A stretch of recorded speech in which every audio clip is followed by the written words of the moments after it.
संगमनेर आणि अकोले तालुक्यांमध्ये आता अवकाळी पावसानं हजेरी लावली। अवकाळी पावसाचा पिकांना मोठा फटका बसतो। संगमनेर अकोलेमधील शेतकऱ्यांचं मोठं नुकसान झालंय। यामुळे महसूल प्रशासन अलर्ट मोडवर आलंय। सर्वांनी काळजी घ्यावी असं आवाहन अप्पर जिल्हाधिकारी शिर्डी बाळासाहेब कोळेकर यांनी केलेलं आहे।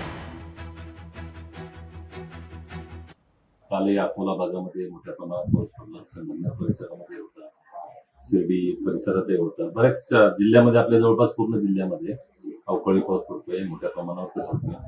काही पिकांचं नुकसान होतंय आणि बऱ्याच अंशी दररोज वीज पडून एखादी व्यक्ती किंवा एखादं जनावर मयत व्हायच्या घटना घडत आहेत। पूर्ण महसूल यंत्रणेच्या पुनर्रचनेचं काम चालू आहे, ते लवकरच पूर्ण होईल। त्याच्यातून याच्यात तोडगा निघेल।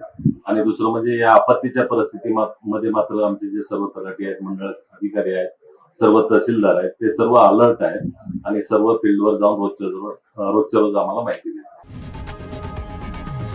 लोकशाही मराठी ऐका, पहा, जागरूक रहा।